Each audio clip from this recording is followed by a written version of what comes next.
ඔබ සැමට සුබ දවසක්.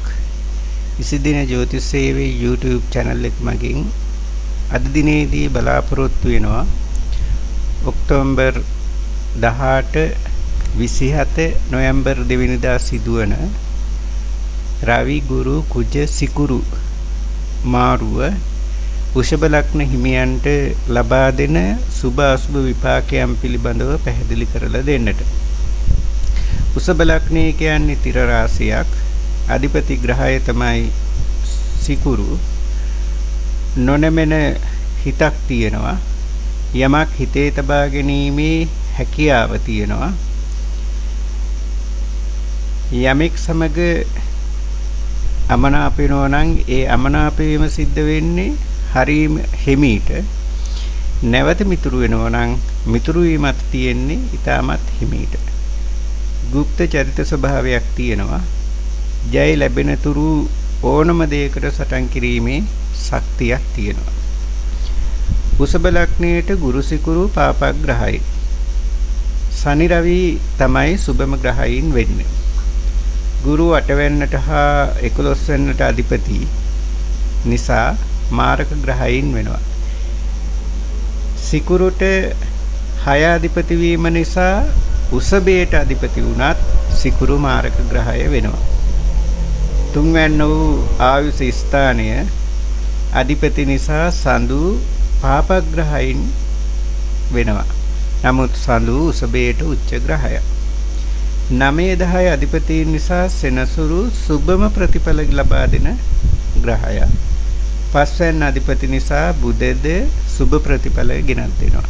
එතකොට වෘෂභ ලග්න හිමියන්ට සුබ ප්‍රතිඵල ගෙනත් දෙන්නේ බුධ, සනි, රවි කියන ග්‍රහයන් තුන්දෙනා. ඔක්තෝබර් 18 වෙනකොට වෘෂභ ලග්න හිමියන්ට 9 වෙන භාවය වෙන සෙනසුරු ඉන්නේ 11 වෙන්නේ. 11 වෙන්න නිසා සෙනසුරුගෙන් සුබ ප්‍රතිඵල වෘෂභ ලග්න හිමියන්ට ලබා දෙනවා. පුණ්‍ය කටයුතු වල යෙදෙනවා. ඒ වගේම ඒ සඳහා යොමු වෙනවා. ප්‍රසිද්ධිය ලැබෙනවා. ගුරු දෙගුරුන් කෙරෙහි භක්තිමත් වෙනවා.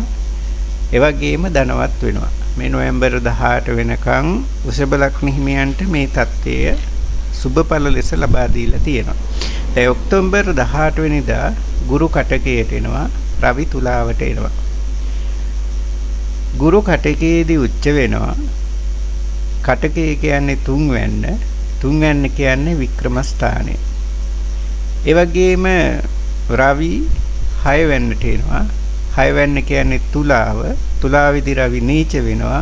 ඇවිල්ලා සංයෝග වෙන්නේ කුජ සහ බුධ දෙදෙනා සමග. වික්‍රම ස්ථානයේ ගුරු සිටීම ඊතරම් සුබ ප්‍රතිඵල ගෙනත් දෙන්නේ නැහැ. උච්ච වුණත් සුබ ප්‍රතිඵල ගෙනත් දෙන්නේ නැහැ. එතකොට 3 වෙන්න සහ 8 වෙන්න කියන්නේ ගුරුට අසුබම ස්ථානය. ඒ නිසා ගුරු 3 වෙන්නේදී සුබ විපාක ලබා දෙන්නේ නැහැ. සාමාන්‍යයෙන් ගුරු වික්‍රම ස්ථානයට අසුබම ග්‍රහය වෙනවා. ඒ නිසා ගුරුගෙන් සුබ ප්‍රතිඵලයක් බලාපොරොත්තු වෙන්නට පුළුවන්කම ලැබෙන්නේ නැහැ. ඒ කෙසේ වෙතත් උච්චභාවය නිසා මේ කාලය තුළදී සතුරන් দমনය කිරීමේ හැකියාව ලැබෙනවා. මෙහි කාරකාදීන් යටත් වැසියන් අවනත කරගන්නට පුළුවන්කම ලැබෙනවා.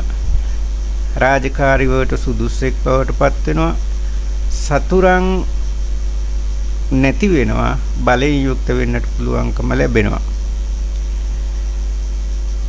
ලබා දෙන අසුබම ප්‍රතිඵල තමයි රූමත් හා කඩවසන් කාන්තාවන් හෝ පිරිමින් කෙරෙහි ආකර්ෂණය වැඩි වෙනවා. කාමාශාව බලවත් වෙනවා. කාන්තාවක් නම් මාතෘත්වයේ බලාපොරොත්තුවෙන් ඉන්නවනම් පරිස්සම් වීම ඉතාමත් වැදගත්. ශාරීරිය දුර්වල වෙනවා. උණ සන්නිපාතයේ වැළඳීමට ඉඩකඩ වැඩි. සතුරන් ඇති වෙනවා. ක්‍රෝධය බහුල වෙනවා. නොවැම්බර් 27 වෙනකොට කුජ විවාහ ස්ථානයේ වෙන 7 වෙන්නට පැමිණෙනවා. පැමිණලා ස්වක්ෂේත්‍ර වෙනවා. එතකොට උසබ ලග්න හිමියන්ට රුචක යෝගයේ යෙදෙනවා. මේකිනුත් මධ්‍යම ප්‍රතිඵල තමයි ලබා දෙන්නේ. ව්‍යාපාර කටයුතු වලින් දියුණුව සැලසෙනවා. සමාජයේ ජනප්‍රියත්වයේ ප්‍රියමනාපභාවයේ වර්ධනය වෙනවා. වෙන්වීමට ආසන්නයේ තිබූ ස්වාමි භාර්යා ආරවුල් විසඳා ගන්නට පුළුවන්කම ලැබෙනවා. විරුද්ධ ලිංගිකයන් කෙරෙහි ආකර්ෂණය වැඩි වෙනවා. කුජයට සනි දෘෂ්ටි වැටීම නිසා විවාහ වන වයසේ ඉන්න අය ඉක්මනින් විවාහවලට පෙළඹීමට ඉඩකඩ ලැබෙනවා. රූමත් හා කඩවසම් තරුණ හා තරුණියන් කෙරෙහි ආකර්ෂණය වැඩිවීමට ඉඩකඩ වැඩි. භාර්යාවට අපල ගෙනත් දෙනවා. තරමක් නපුරු ක්‍රියාවල යෙදීමටත් ඉඩකඩ වැඩි. නොවැම්බර් 2 වෙනිදා වන විට සිකුරු තුලාවට පැමිණෙනවා. පැමිණිලා සිකුරු මූල ත්‍රිකෝණ වෙනවා. 6 වෙනි කියන්නේ වෘෂභයට අශුභමය ස්ථානයක්. ඒ කෙසේ වෙතත් දසිදස්සන් හිතවත් වෙනවා. ඔවුන් කෙරෙහි හිතවත්භාවය වැඩි වෙනවා. සතුරන් দমনය කර ගැනීමට පුළුවන්කම ලැබෙනවා. සතුරන් দমনය කිරීම සඳහාම තමන්ගේ කාලය වැඩිපුර වැය කරනවා. නමුත් රෝගී කෙනෙක් බවට පත් වෙනවා. මේ කාලය තුලදී උසබ ලග්න හිමියන් අසුබ වළක්වා ගැනීම සඳහා ආගමික වතාවත්වල යෙදෙමින් කාලය ගෙවීම ඉතාමත් වැදගත්. මේ විස්තර වලින් උසබ ලග්න හිමියන් දැනුවත් වුණා නම් ඉසිදින ජ්‍යොතිෂ සේවයේ YouTube channel එක subscribe කරලා bell icon එක ඕල් කරලා like කරන්න. ඔබගේ වටිනා අදහස්ද ඉදිරිපත් කරන්න.